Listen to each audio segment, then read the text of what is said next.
I watched my husband Marcus slip something into my champagne glass, and my entire world tilted. After 15 years of marriage, after building my biotech patent from our garage into a $17 million sale, this was my reward. His hand moved so casually, so practiced, like he had done this before.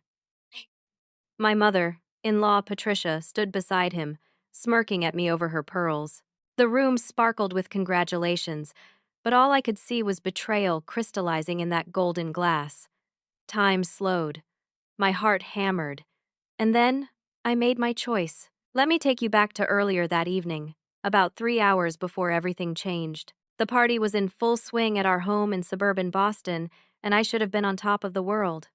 That morning, I had closed the deal with Aquatech Industries. $17 million for my revolutionary water purification membrane patent. $17 million for 7 years of work that started in our cramped garage.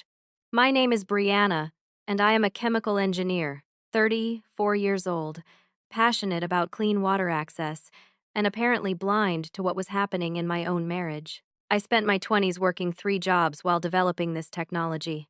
Late nights in community college labs, weekends testing prototypes, endless rejections from investors who thought a woman from a working-class background could not possibly create something valuable. Marcus had been there through all of it, or so I thought.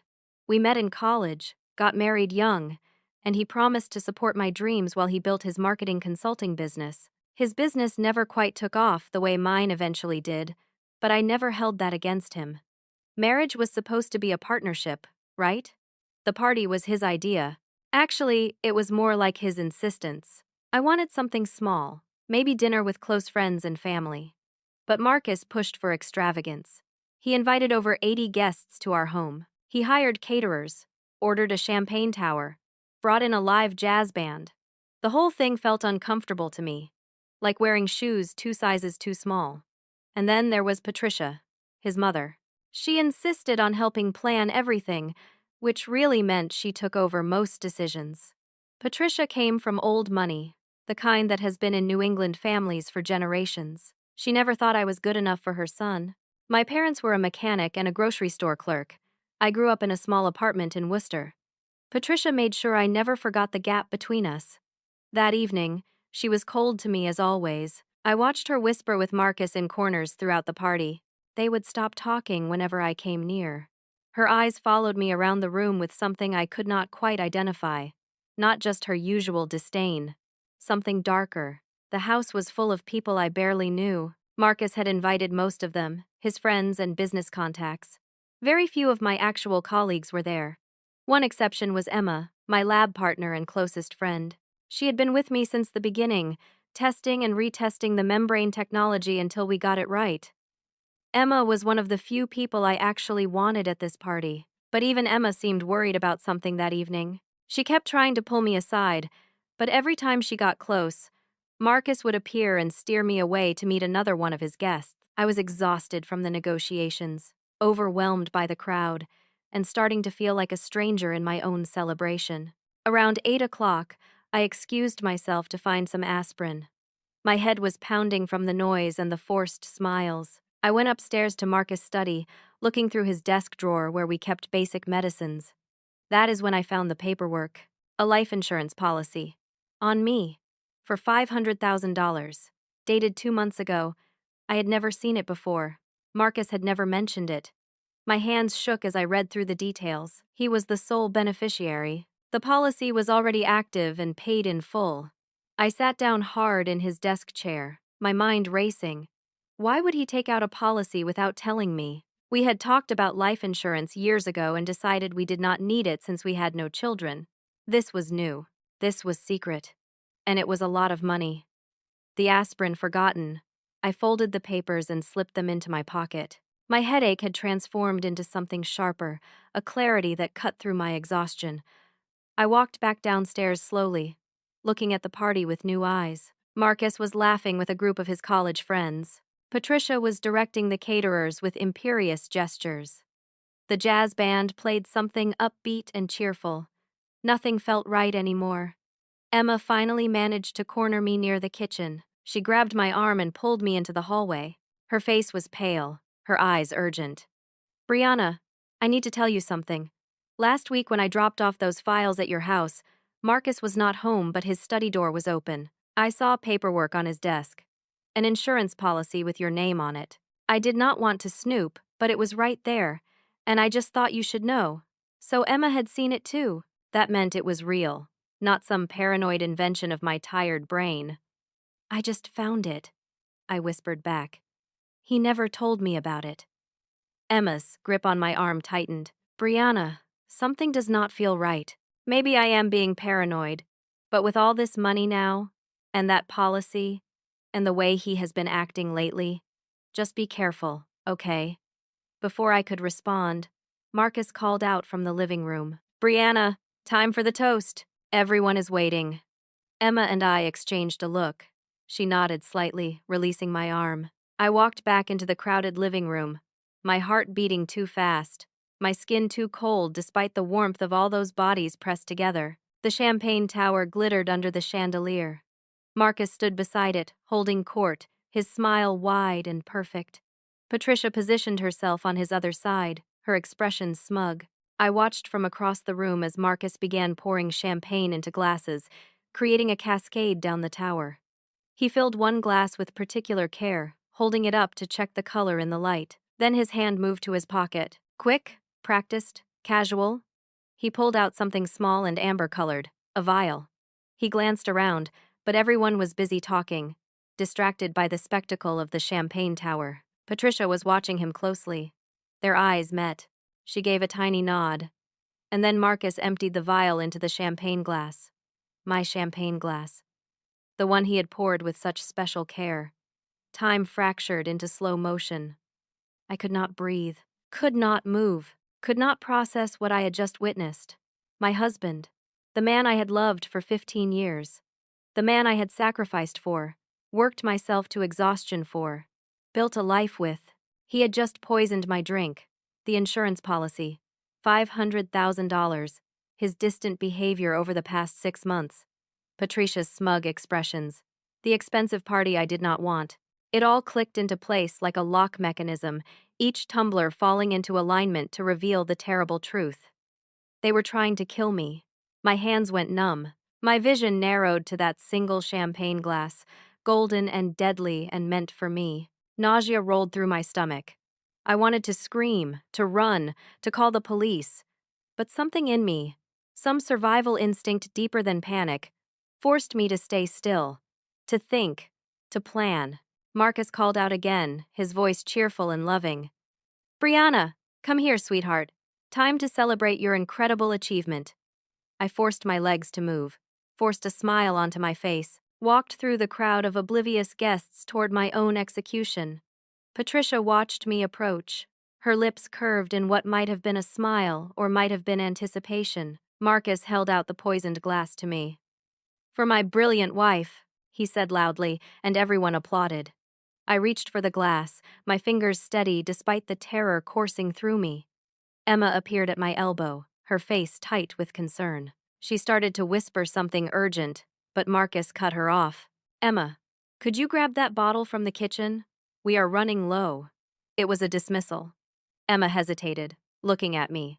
But what could she say? What could either of us say in front of 80 guests? She squeezed my hand once and headed toward the kitchen. Marcus began his toast speech. He went on about my hard work, our partnership, our future together. Every word was a lie wrapped in charm. I held the poisoned glass and smiled and felt my heart breaking into pieces sharp enough to draw blood. Patricia stood right beside me, holding her own champagne glass. She was close enough that I could smell her expensive perfume, see the diamonds glittering at her throat. Close enough that I could hear her breathing, slightly faster than normal. Excited. She was excited about watching me die.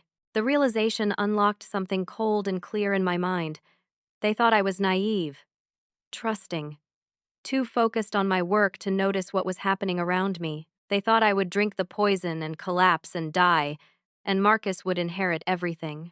The patent money, the house, the royalties that would keep coming in for years. And Patricia would get her cut, whatever Marcus had promised her. They thought I was weak. They were wrong. Marcus was building to the climax of his speech, raising his glass high. Everyone else raised theirs too. Patricia lifted her glass, still watching me with those cold, anticipatory eyes. And then she set it down on the side table beside her to adjust her pearl necklace. A casual gesture, a moment of vanity. My moment.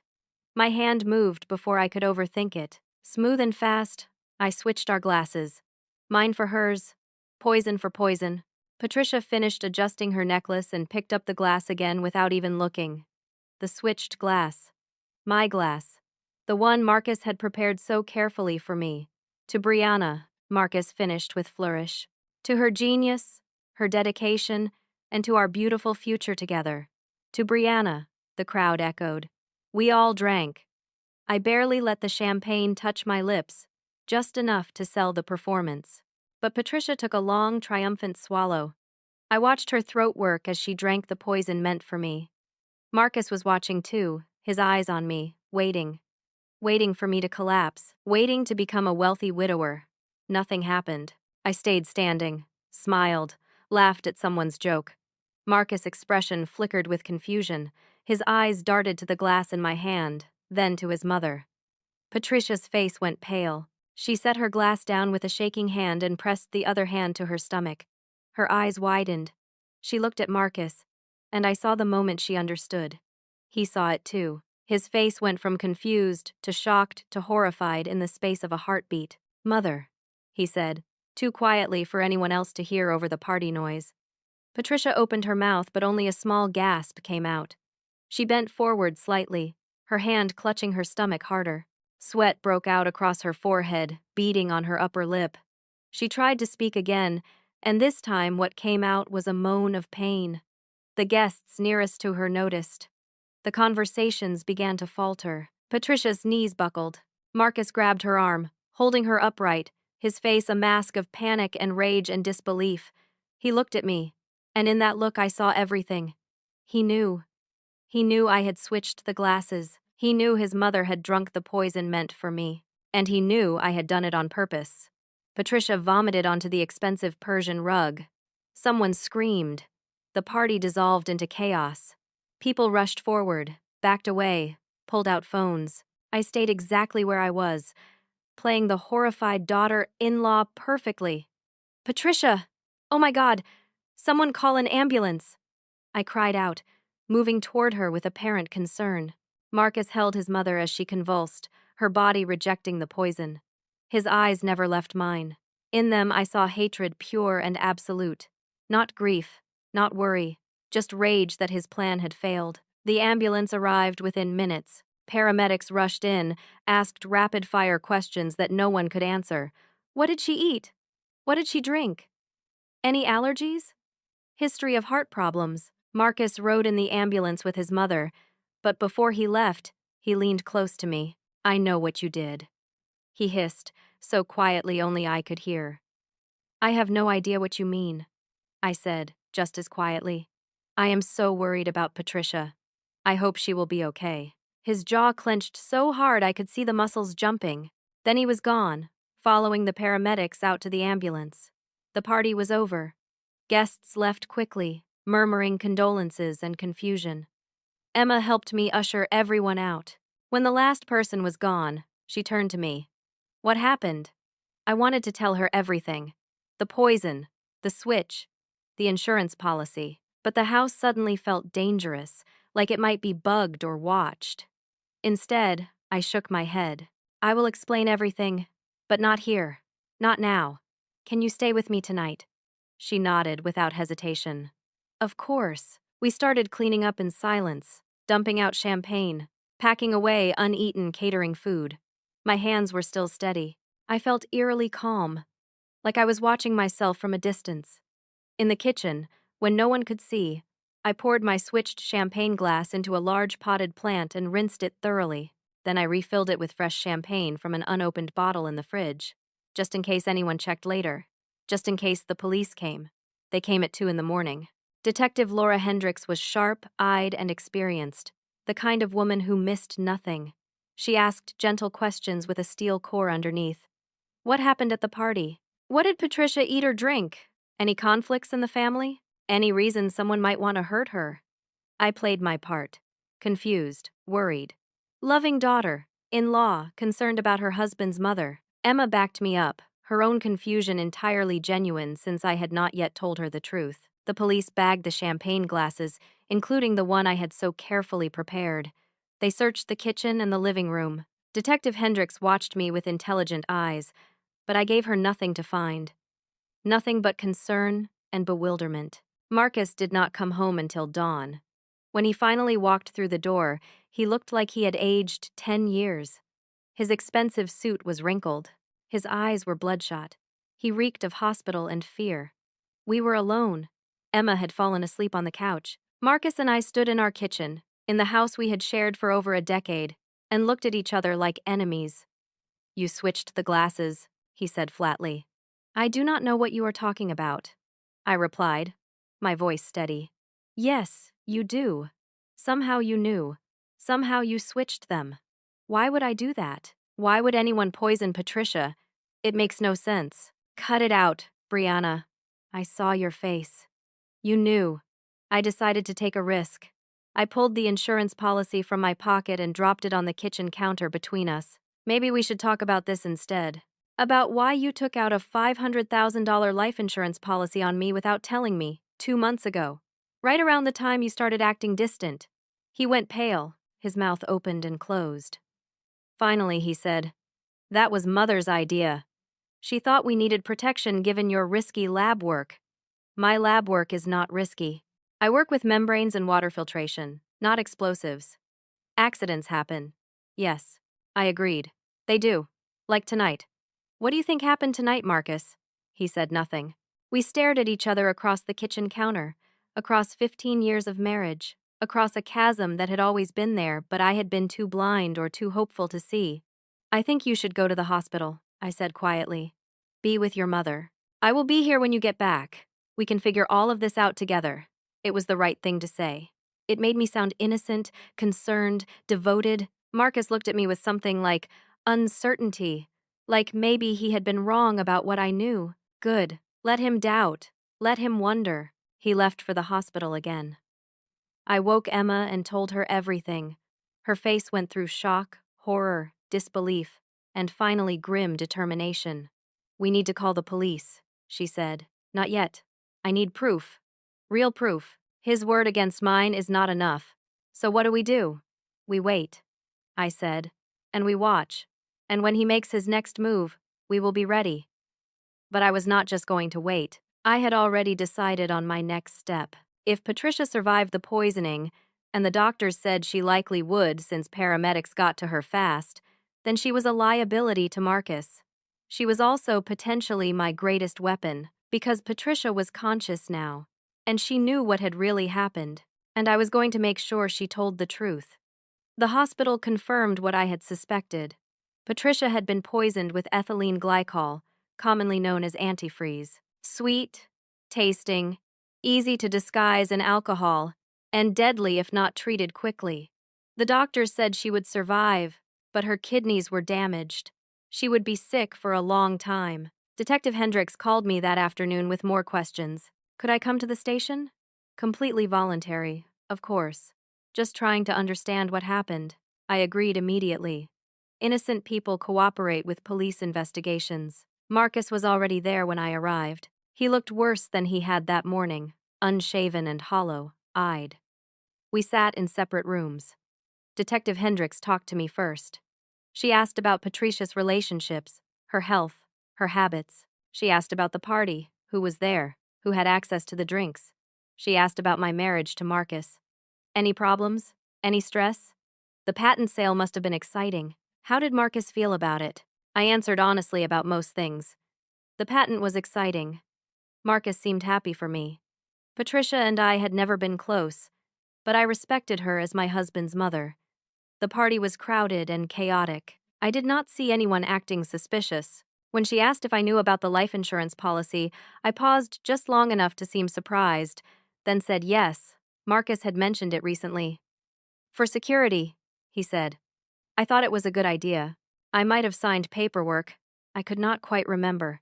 There had been so many documents lately with the patent sale. The lie came easily. Too easily. Detective Hendricks studied me. Your husband seems to think you might know more than you are saying. About what? About what happened to his mother. I met her eyes directly.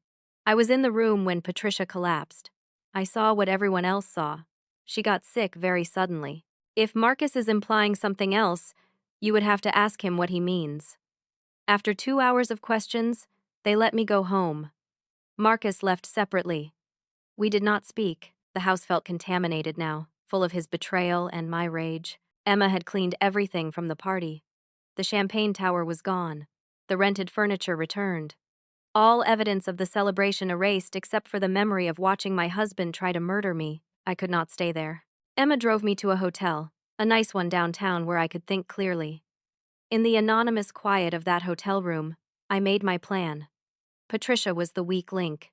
She was terrified now. She had drunk poison meant for me and nearly died. She knew Marcus had tried to kill me.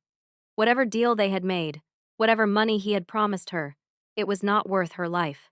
She would be scared, confused, desperate to save herself. I needed to get to her before Marcus could. The next morning, I went to the hospital.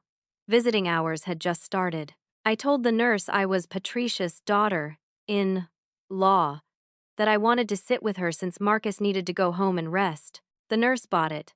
Why would not the loving daughter-in-law want to visit? Patricia was alone in her private room, hooked up to machines that beeped and hummed. She looked old and fragile in the hospital bed, a far cry from her usual imperious presence. When she saw me, her eyes went wide with fear. "You!" she croaked. Her voice was raw from vomiting. "Me!"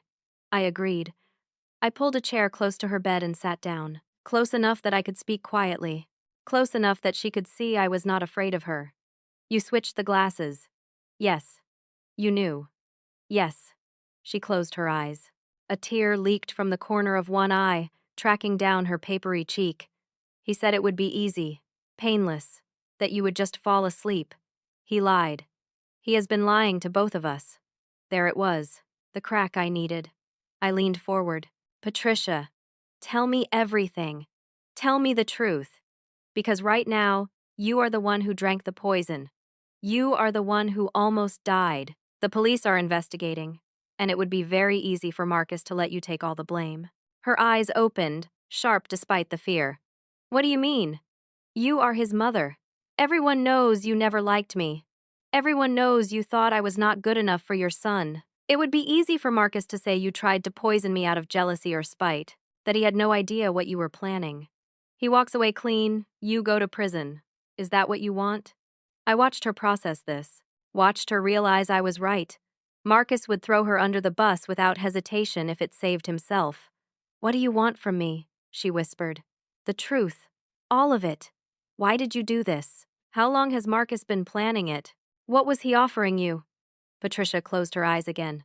When she spoke, her voice was small and broken, nothing like her usual commanding tone. "I am broke," she said. "I have been broke for 2 years. Bad investments, gambling debts. I owe over $400,000 to people who do not wait politely for payment. I have been hiding it from everyone, keeping up appearances. But I was going to lose the house.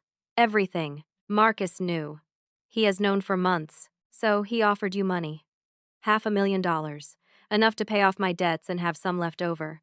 He said it was easy money, that you had just sold your patent for all those millions, that you would not even need life insurance with that kind of wealth, but he had taken it out anyway, just in case. He said he would put something in your champagne at the party, that you would seem to have a heart attack or stroke. Young people have them sometimes, especially under stress. The patent sale was stressful.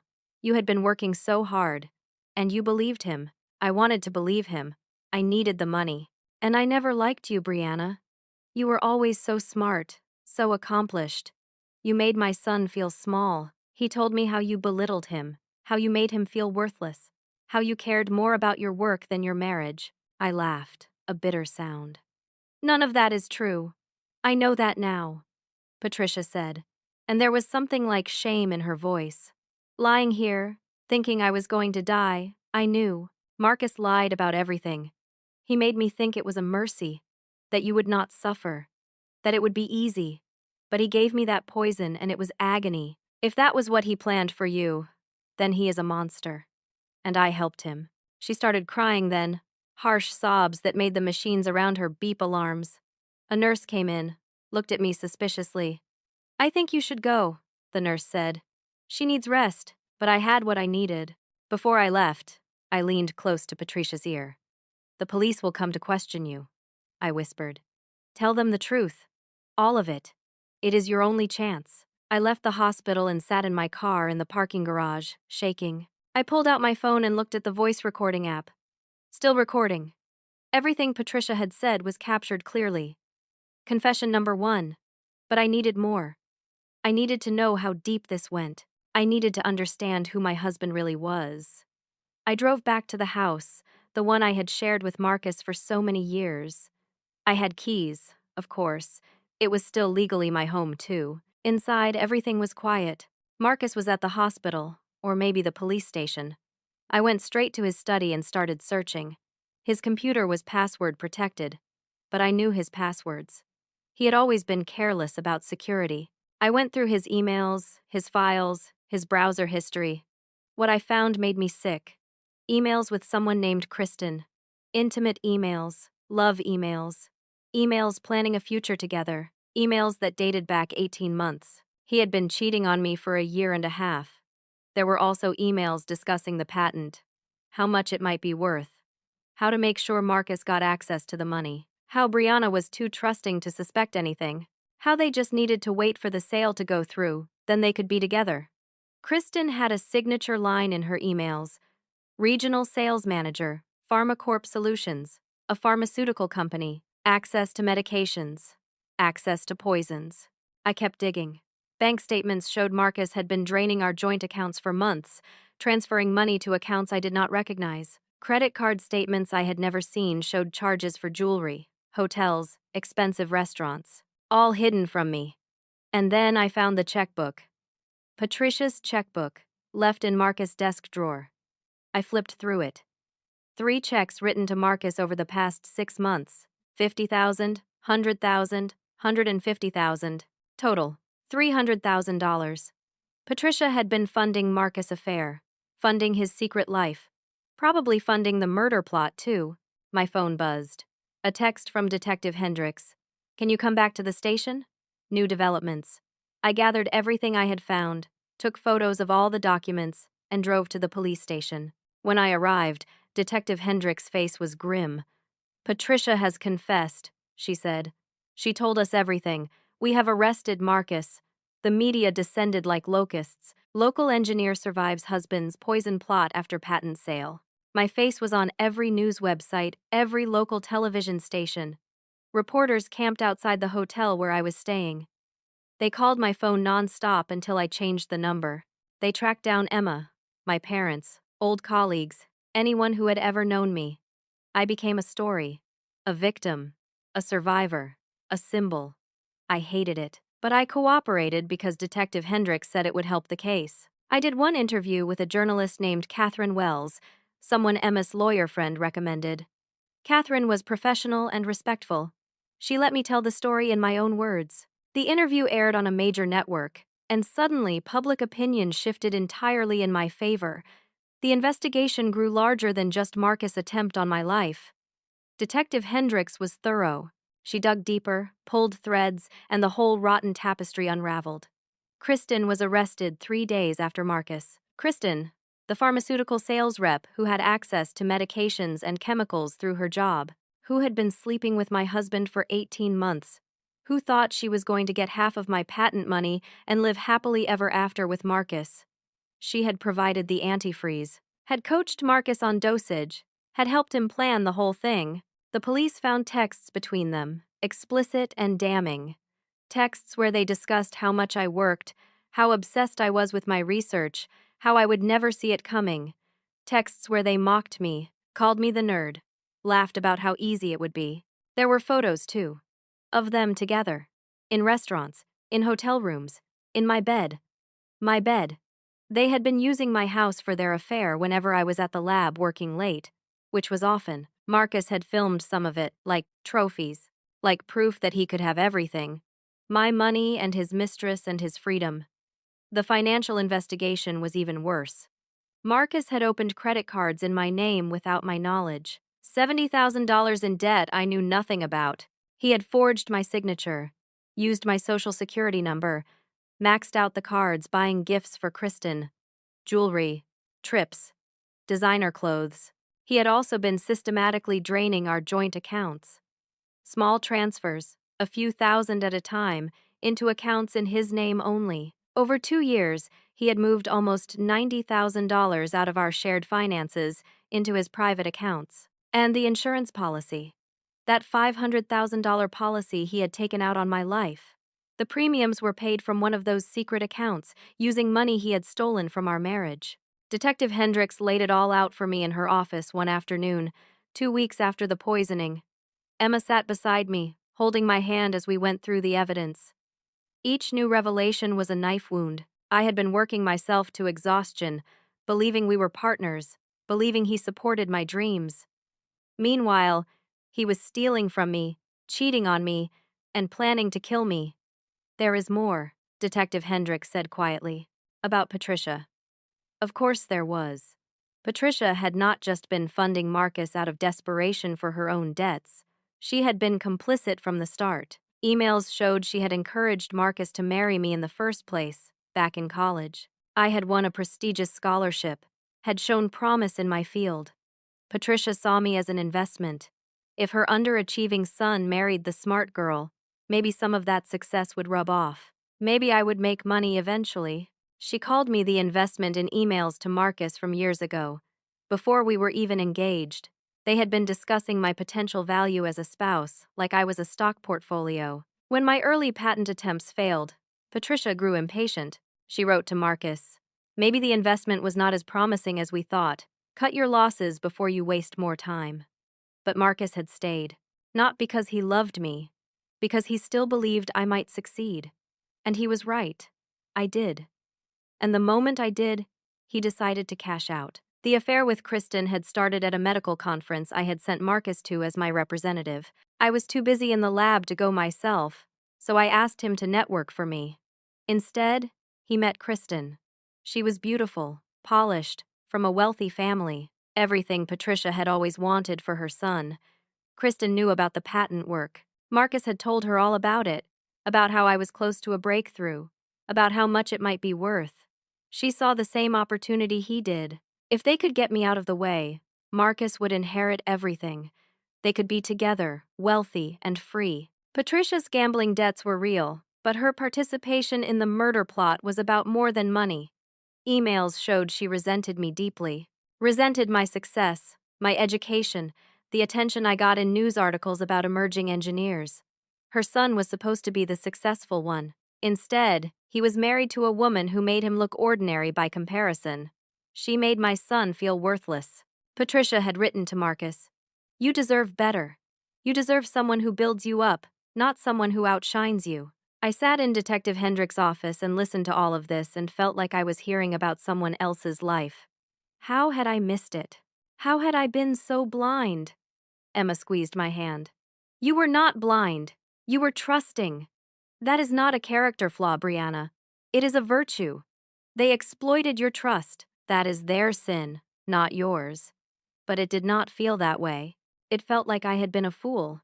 The investigation also revealed that Marcus had tried to recruit Emma to testify against me. He had approached her 2 months before the patent sale, offered her $50,000 to say that I was mentally unstable, obsessed with work to the point of delusion.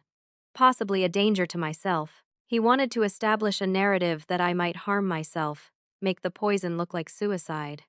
Emma had refused immediately and told him to never contact her again. But she had not told me about it because she thought he was just being his usual undermining self, not realizing he was planning murder. "I should have told you," Emma said, crying. "I should have warned you. You tried to warn me the night of the party." I reminded her, "You tried. I just did not understand what I was seeing until it was almost too late." The police built their case methodically. 3 people arrested: Marcus, Kristen, and Patricia. 3 people who had conspired to kill me for money. The evidence was overwhelming. Texts, emails, financial records, Patricia's confession, the antifreeze in the champagne glass, Kristen's access to chemicals through her job. The prosecutor, a sharp woman named Amanda Price, told me the case was essentially airtight. But I would have to testify. I would have to face Marcus in court and tell my story to a jury of strangers. I said yes, because I wanted him to know that I was not the weak, naive woman he thought I was. I wanted him to see me fight back. I wanted him to understand that he had lost. But before the trial started, Detective Hendricks came to me with something else. Something that changed everything again. "We have been looking into Marcus' past," she said, "trying to establish pattern of behavior, see if there were other instances of financial fraud or violence, and we found something. A business associate of his from 5 years ago, a man named Todd Brennan. I have never heard that name. Todd and Marcus used to run a consulting business together. It failed, which is when Marcus switched to freelance work. But before it failed, they worked with various clients, including inventors and small tech startups. One of their clients was an engineer named Daniel Harper. My blood went cold. Daniel Harper was my professor in graduate school. Detective Hendricks nodded grimly. We know. 5 years ago, Daniel was working on a breakthrough in solar panel efficiency. He hired Todd and Marcus to help him find investors and market the technology. 3 months into the project, Daniel killed himself, jumped off a bridge, left a note saying he could not take the pressure anymore. I remember, I whispered. It devastated the entire engineering department. Daniel was brilliant, kind, one of the best teachers I ever had. I could not understand why he would do that. He seemed so excited about his solar research. Daniel's parents never believed it was suicide. Detective Hendricks continued. They pushed for investigation, but there was not enough evidence to contradict the suicide ruling. The note was in his handwriting, no sign of foul play. Eventually, they had to accept it, but they never stopped believing their son was murdered. What does this have to do with Marcus? After Daniel died, his solar panel patents disappeared. His research files were wiped from his computer. A year later, a small company in Nevada filed patents for technology that was remarkably similar to what Daniel had been working on. That company had 2 silent partners, Todd Brennan and Marcus. The room tilted. I gripped the arms of my chair to keep from falling. They stole his work, I said. We think so, and we think Daniel found out. We think he confronted them, and we think they killed him and made it look like suicide. Can you prove it? Not yet. But we are reopening the case, and we would like to talk to you about how you met Marcus. Because according to university records, Marcus enrolled in 2 of Daniel's classes the semester before Daniel died. Classes he did not need for his degree. Classes where he would have met Daniel's most promising graduate student. You. I was going to be sick. I stood up fast, too fast. Emma caught me, steadied me. I made it to the bathroom just in time to vomit into the toilet, retching until nothing was left but bile and horror. Marcus had not fallen in love with me by chance. He had targeted me. He had known Daniel, known about Daniel's research, known Daniel had a brilliant student who might follow in his footsteps. He had played a long game, married me, waited, watched my career. And when I finally achieved what he had been waiting for, he decided to kill me just like he had killed my mentor. Everything was a lie. Everything. Our entire relationship, our marriage, every moment, every word, every touch. All of it designed to position himself to steal from me, to use me, to eventually murder me. I splashed cold water on my face and looked at myself in the mirror. I looked older, thinner. There were shadows under my eyes that had not been there a month ago. But there was something else too. Something harder. Something that had been forged in the fire of betrayal. I was not going to let Marcus destroy me the way he had destroyed Daniel. I was going to make sure he paid for everything he had done. The trial began 3 months after the poisoning. 3 months I spent in therapy, in depositions, in preparation sessions with Amanda Price. 3 months of learning to tell my story without falling apart. 3 months of becoming someone different, someone stronger, someone who could face her, would be killer in a courtroom. Marcus pleaded not guilty. His lawyer, an expensive defense attorney Patricia had hired before she was arrested, tried to paint Marcus as a victim of Patricia's manipulation, of Kristen's seduction, of his own weakness. He claimed Patricia had pressured him into the murder plot, that Kristen had convinced him it would work, that he had been under incredible stress about money and had made a terrible mistake. The defense strategy was to minimize Marcus' agency, make him seem more pathetic than evil.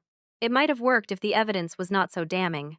Amanda Price was brilliant. She walked the jury through everything: the insurance policy, the affair, the financial fraud, the stolen money, Patricia's confession, Kristen's role providing the poison, the texts where Marcus and Kristen mocked me and planned their future together, the photos of them in my bed, and then she played the videos. Marcus had filmed himself and Kristen. Not just intimate moments, planning sessions. They sat in my living room while I was at the lab and discussed how to kill me. They went through different methods: pills in my food, carbon monoxide in my car, pushing me down the stairs. They finally settled on poison at the party because it would seem natural, like a sudden health crisis under stress. In one video, they were in my bed. After. Kristen was wearing my robe. She laughed and said, "Poor Brianna, working so hard, and she has no idea her husband is about to trade her in for a better model." Marcus had laughed too. "The nerd has her uses. She is going to make us rich. And she is so focused on her work, she does not notice anything else. It is almost too easy. You will be free soon," Kristen had purred. "And then we can be together, really together. Hawaii for Christmas. Paris in the spring. First class all the way. $17 million, Marcus had said, and his eyes were bright with greed. "Split with mother, pay off her debts, and we still have over $8 million left. Not bad for getting rid of a wife who does not appreciate me anyway." The courtroom was silent when the video ended. I sat in the witness stand, jaw clenched so hard my teeth hurt. I could feel people staring at me, pitying me. I hated it. But I kept my head high. "Miss Brianna," Amanda said gently, "did you know about this video before today?" "No," I said. My voice was steady. "I did not know my husband filmed himself and his mistress planning my murder in my own home. How does it make you feel?" Marcus' lawyer objected. "Relevance goes to impact, Your Honor," Amanda countered. "Overruled. The witness may answer." I looked at Marcus. He would not meet my eyes. He sat at the defense table in a suit Patricia had bought him, looking like a scolded child. Nothing like the man who had slipped poison into my drink. "It makes me feel betrayed," I said. "It makes me realize I never really knew him. The man I married, or thought I married, would never do this. But that man never existed. He was always this person, this stranger who saw me as a target, as a means to an end. I feel sad for who I thought he was. And I feel relief that he failed." Patricia testified against Marcus to reduce her own sentence. She sat in the witness box, diminished and frightened, no longer the imperious matriarch. She told the jury everything: how Marcus had approached her with the plan, how he had promised her money, how he had convinced her I was a bad wife who did not appreciate her son, how the gambling debts had made her desperate enough to agree. "I knew it was wrong," she said, crying. "I knew. But I told myself it would be quick, that she would not suffer. I told myself Marcus loved me and would not ask me to do something truly evil. I was wrong. He is my son, and I love him, but he is capable of terrible things." Marcus' face went red with rage. He leaned toward his lawyer, whispering furiously. The lawyer shook his head. Whatever Marcus wanted to say, his lawyer would not let him. Kristen testified too. She had taken a plea deal, 15 years instead of life, in exchange for her testimony. She explained how the affair started, how she realized Marcus was married to a woman who was about to be very rich, how the plan evolved. She admitted she had provided the antifreeze from a batch at her company. She admitted she had encouraged Marcus, had told him it would work, had promised him a future together. "Did you love him?" Amanda asked. Kristen hesitated. "I thought I did. But looking back, I think I loved the idea of the money more. I loved the lifestyle we would have. Marcus was charming, attentive, exciting. Everything seemed possible with him. Until it all fell apart." "Do you regret your actions?" "Yes," Kristen said quietly. "I regret everything. I helped plan a murder. An innocent woman almost died because of my greed. I will live with that forever." Emma testified about Marcus' attempt to bribe her. about the insurance policy she had seen, about how dedicated I was to my work and my marriage. Character witnesses talked about my integrity, my kindness, my brilliance. They painted a picture of a woman who had done nothing but work hard and trust the wrong person. And then it was time for Marcus to testify. His lawyer had advised against it, I learned later.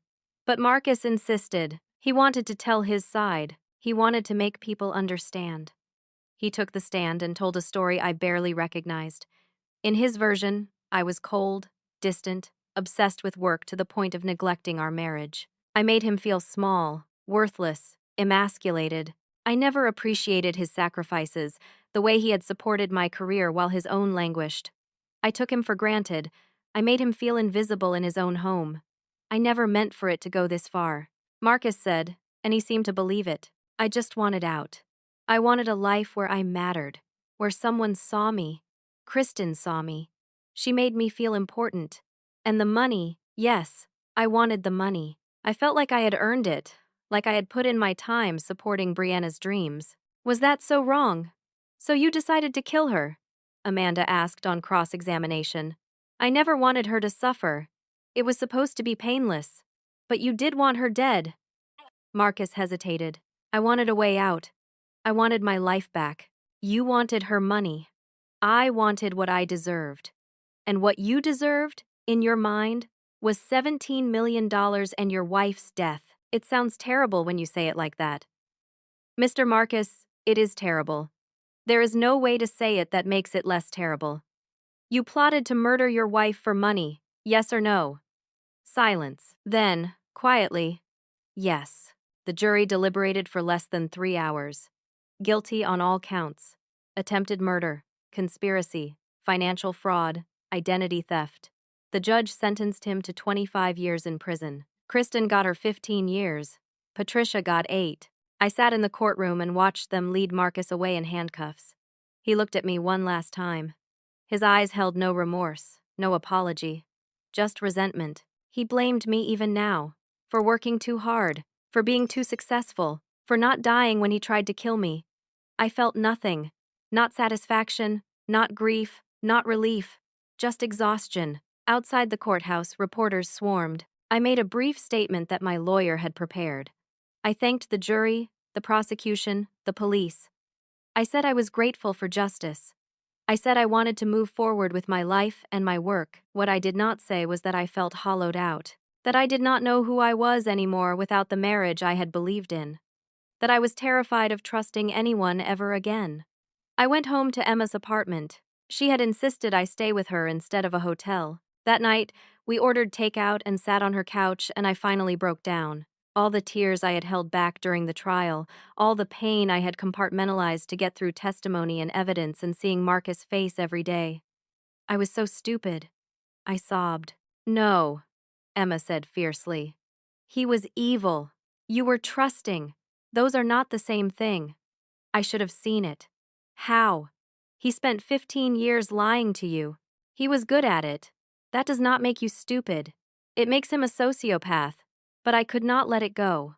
All the signs I had missed, his subtle put-downs that I had dismissed as jokes, the way he diminished my achievements, how he always needed to be the one who explained my work to other people, like I could not articulate my own research.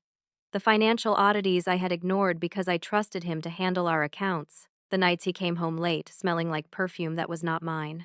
I had seen it all and explained it all away because I believed in our marriage. I believed in him. And that belief had almost gotten me killed.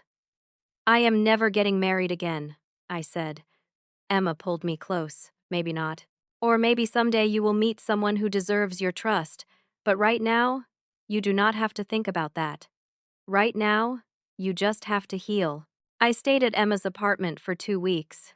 During that time, Detective Hendricks called with news about Daniel Harper's case. They had reopened the investigation. They had found evidence that Marcus and Todd Brennan had stolen Daniel's research. They had emails between Todd and Marcus discussing how to deal with Daniel when he figured out what they had done. They had also found something else, a witness who had seen 2 men matching Marcus and Todd's descriptions near the bridge where Daniel supposedly jumped. The witness had never come forward before because they were homeless at the time and thought no one would believe them. The police wanted to charge Marcus and Todd with Daniel's murder. They wanted me to testify about the connection between Marcus targeting me as Daniel's student and the theft of Daniel's work. I said yes. For Daniel. For his parents who had spent 5 years knowing in their hearts that their son had been murdered. For justice that was 15 years overdue. But I also said yes for myself, because testifying again, fighting again, would mean I was not broken. It would mean Marcus had not destroyed me. 2 weeks after the attempted murder trial ended, Marcus' lawyer approached me with a message. Marcus wanted to see me. He had something important to tell me about what really happened the night of the party, something that could change everything. My lawyer advised against it. Emma begged me not to go. But I was curious. What could Marcus possibly have left to say? What could change anything now? So I went to the prison. I sat across from him in a sterile visiting room with a guard watching nearby. Marcus looked older, thinner, diminished in his orange jumpsuit. Prison did not suit him. "Thank you for coming," he said. His voice was hoarse. "What do you want, Marcus? I need you to know the truth. About everything. I know the truth.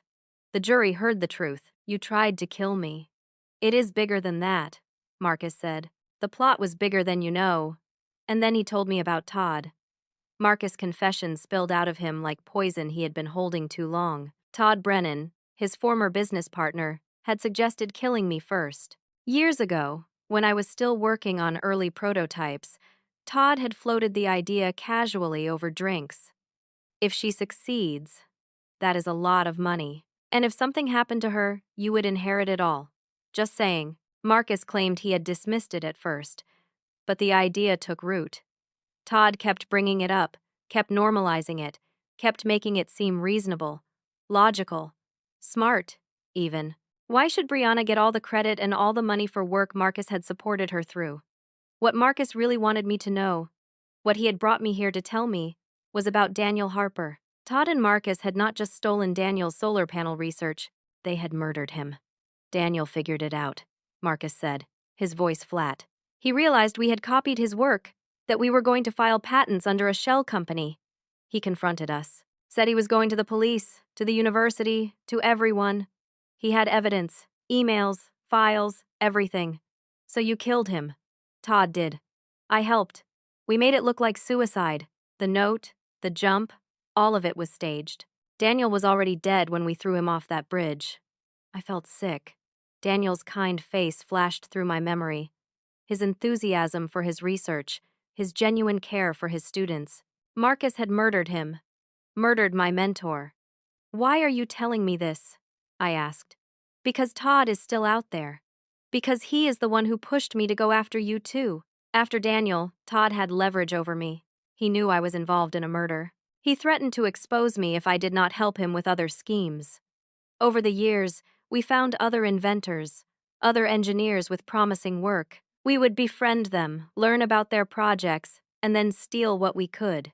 "You are a monster." "I know," Marcus said, and he sounded almost relieved to admit it. "But Todd is worse. He has been doing this for years before he met me. He has a whole system. He finds people with valuable ideas, gets close to them, steals their work, and if they figure it out, he gets rid of them. I think there are others. Other victims like Daniel. Other deaths that were not really accidents or suicides. Why should I believe you? Because I have proof. Emails, recordings, everything. I kept it as insurance against Todd, in case he ever tried to turn on me. It is all on a USB drive hidden in my mother's house. I will give it to you. I will testify against Todd. I will help you bring him down." "Why would you do that?" For the first time, Marcus met my eyes directly. In them, I saw hatred. Not for me, for Todd. Because he destroyed my life. He pulled me into Daniel's murder, and I could never get free. Every time I wanted out, he reminded me what we had done. He made me dependent on him. When you were about to sell your patent, he told me I had to kill you or he would tell the police about Daniel. He said if I did not go through with it, I would lose everything anyway. He gave me no choice. You always had a choice. Maybe. But I did not see it then. And now I am going to spend the rest of my life in prison. The only thing I can do now is make sure Todd joins me. He told me where the USB drive was hidden, behind a loose brick in Patricia's fireplace, in the house she had already lost to foreclosure. He told me what was on it. Videos of Todd discussing the Daniel Harper murder, emails about other inventors they had targeted, evidence of a criminal enterprise spanning years. I called Detective Hendricks from the prison parking lot. She sent officers to Patricia's foreclosed house immediately. They found the USB drive exactly where Marcus said it would be. The contents were damning beyond anything I could have imagined. Todd Brennan had been running a con for over a decade. He would identify promising engineers and inventors, befriend them, learn about their work, and then steal it, sometimes through legal means, exploiting loopholes in contracts and partnerships, sometimes through outright theft. And when his victims realized what was happening and threatened to expose him, they died. Car accidents, suicides, one apparent home invasion robbery, at least 6 people over 12 years. Daniel Harper was just one of many. The FBI took over the investigation. Todd was arrested within 48 hours at his home in Nevada. They seized his computers, his files, his records. They found evidence of multiple scams, multiple victims, millions of dollars in stolen intellectual property. They also found evidence connecting Todd to Kristen. She was his cousin, just as Marcus had said.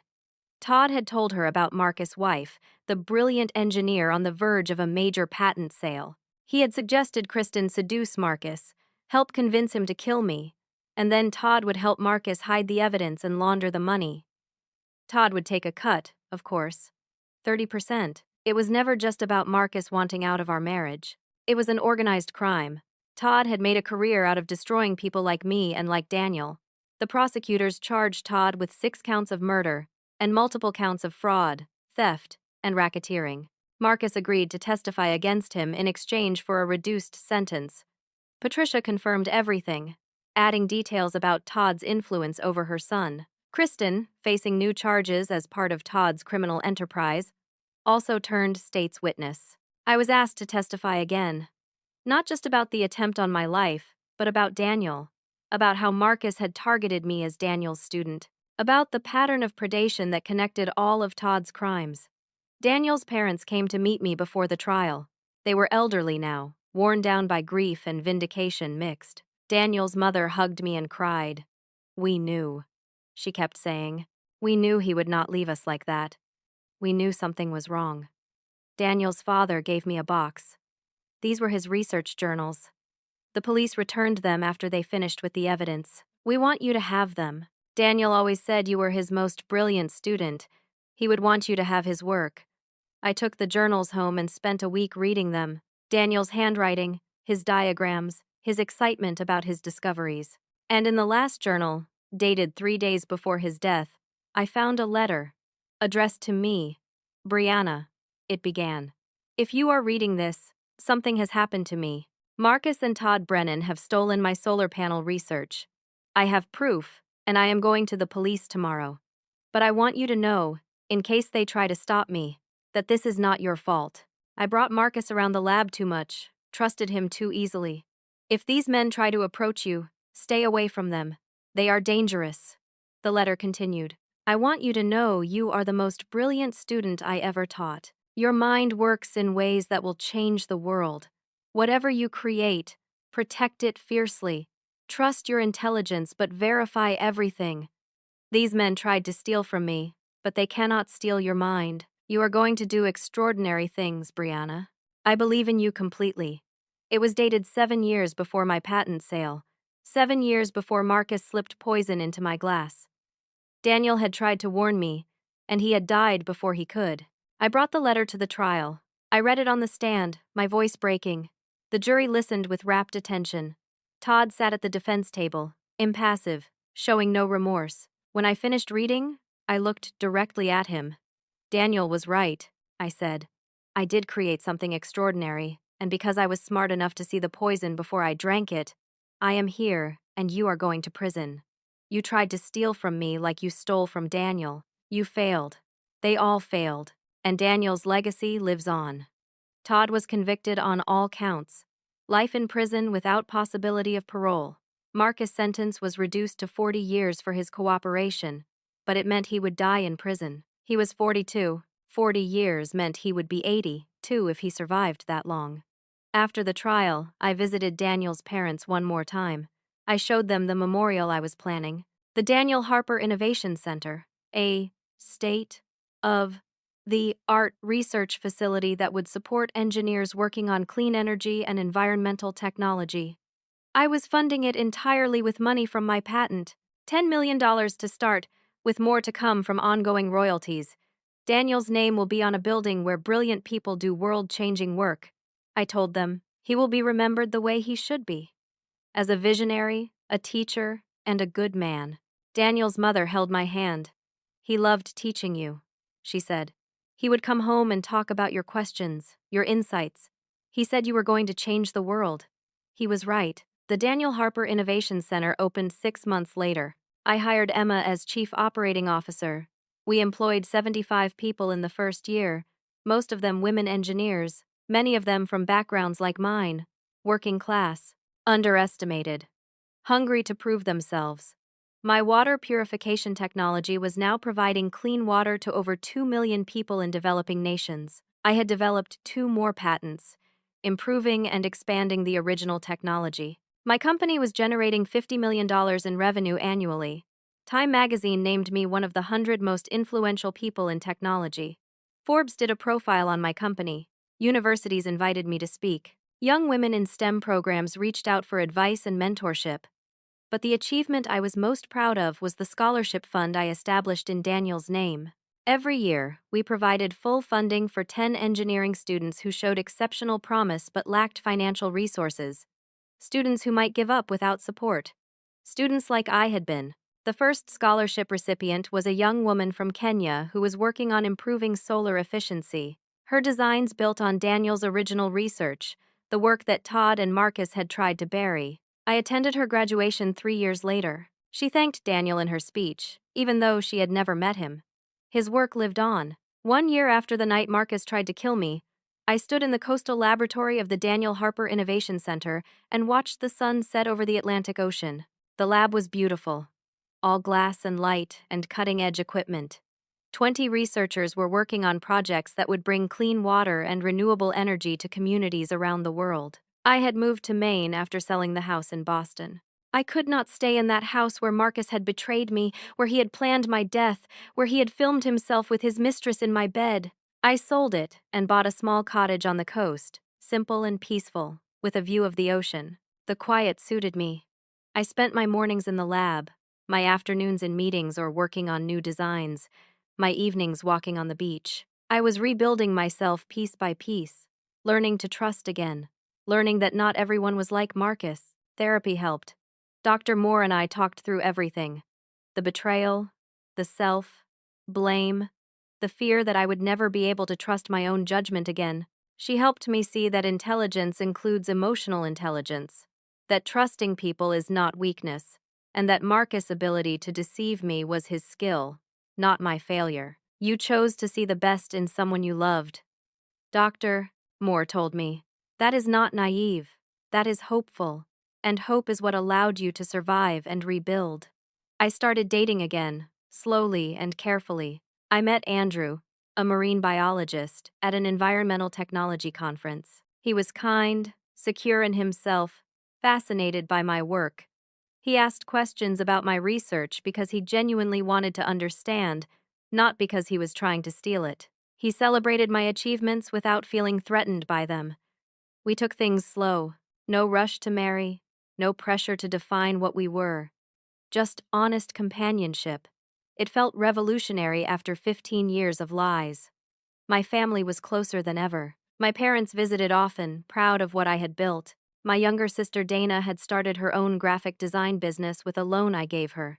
We talked almost every day. They had always worried about Marcus, about how he made subtle jokes at my expense, about how he never seemed quite right. They told me this now, years too late to help, but somehow comforting anyway. We saw it, my father said. But you loved him. What could we say? You were happy, or we thought you were. We wanted to be wrong about him. You were not wrong, I told him. I was just blind. No, my mother corrected gently. You were trusting. There is a difference. Marcus tried to write to me from prison. Multiple letters that I never opened. His mother, Patricia, released after serving 5 years of her 8-year sentence, sent one letter of apology that I did read but did not respond to. I did not need her apology. I did not need anything from either of them. Kristen was still in prison, 10 more years to go on her sentence. I heard she had found religion, was teaching literacy classes to other inmates. Maybe she had changed. Maybe she had not. I did not care. She was part of a past I had left behind. Todd died of a heart attack in prison 2 years into his life sentence. No one mourned him. His victims' families, the ones who were still alive, expressed relief. One less monster in the world. But the real victory was not in their punishments. It was in what I had built from the ashes of betrayal. The Daniel Harper Innovation Center was thriving. We had expanded to a second location. 3 of our research projects had resulted in patents that were being licensed to companies worldwide. The scholarship fund had grown to support 20 students per year. I received emails and letters from people whose lives had been changed by my water purification technology. A mother in India whose children no longer got sick from contaminated water. A village elder in Kenya who described how clean water had transformed their communities, health, and economy. A teacher in rural Mississippi whose school now had safe drinking water for the first time in decades. This was what mattered. Not the money, though the money made it all possible. Not the recognition, though that brought more resources and opportunities. What mattered was the impact. The lives saved. The future changed. One email in particular made me cry. It was from a young woman engineer in Kenya who had been using my water purification technology in her community. She wrote to tell me she had just had a baby girl. She named her daughter Brianna Hope because, she said, "You showed me that brilliant women can fight back and win. You showed me that betrayal does not have to destroy us. You showed me that intelligence is power. My daughter will grow up knowing that women can change the world." I saved that email. On hard days, when the memories of that night tried to drag me down, when I wondered if I would ever fully heal, I would read it again. Brianna Hope, a little girl in Kenya named for survival and resilience and the refusal to let evil win. I thought about the night I saw the poison enter my glass, the split second when I had to decide whether to drink it or fight back, the cold calculation that made me switch the glasses, the year of hell that followed, the trials, the testimony, the public scrutiny, the painful unraveling of every lie. It would have been easier to die that night. Easier than facing the truth about my marriage, my husband, my own blindness. Easier than rebuilding from nothing, learning to trust again, carrying the weight of Daniel's death and all those other victims. But I had not chosen easy. I had chosen to live, and living meant fighting. The sun was setting over the ocean, painting the sky in shades of orange and pink and purple. Researchers were packing up their equipment, calling out goodnights, heading home to their families. Andrew was picking me up for dinner in an hour. My sister had sent me a silly video that made me laugh. My life was full and real and mine. I had learned that love should not require sacrifice of self. Love should be partnership, mutual respect, shared joy. I had learned that trust is not blindness. Trust is seeing clearly and choosing to believe anyway, but always with eyes open. I had learned that I was not weak for missing the warning signs. I was hopeful, and hope had not destroyed me. Hope had rebuilt me stronger. My work now served millions of people around the world. Daniel's dream lived on through the Innovation Center and the scholars who bore his name. The people who tried to destroy me had destroyed themselves instead, not through my revenge, but through the natural consequences of their own actions. Evil eventually collapses under its own weight. And I was free. Finally, completely, genuinely free. I thought about what I would want to tell my younger self, the woman who worked 3 jobs to fund her research, who married young and believed in forever, who trusted too easily and loved too completely. I would tell her that she was not stupid. She was brave. I would tell her that her intelligence was her power and she should never apologize for it. I would tell her that the betrayal was coming, but she would survive it, and she would build something beautiful from the ruins. Most of all, I would tell her this: your worth is not determined by who values you. Your worth is inherent, unshakable, yours alone. Protect your work, protect your dreams, protect yourself. When someone shows you who they are, Believe them. When life tries to poison you, be smart enough to turn that poison back on itself. Intelligence is survival. Resilience is victory. And hope, real hope grounded in self, respect, and clear-eyed truth, is the foundation for everything that comes after. I walked out of the lab into the cool evening air, breathing deep, feeling the salt wind off the ocean. Tomorrow, I would testify at a congressional hearing about clean water access. Next month, I would keynote a conference on women in technology. Next year, I would open a third innovation center. But tonight, I was just Brianna. Alive, free, stronger than I ever knew I could be. And that was enough. Before I go, I want to ask you something. Have you ever had to make a split-second decision that changed everything? A moment where you had to choose between staying silent or fighting back? I would love to hear your stories in the comments below. And if this story resonated with you, if it gave you hope or strength or just a reminder that you are not alone, please hit that like button and subscribe to the channel. Share this story with someone who needs to hear it. We all need reminders that we are stronger than we think, that betrayal does not have to break us, and that we have the power to build extraordinary lives from even the darkest moments. Thank you for listening to my story. Thank you for being here. I hope you take care of yourself, trust your instincts, and never let anyone make you feel small. You are brilliant, you are worthy, and you are capable of amazing things. Until next time, stay strong and keep fighting for the life you deserve.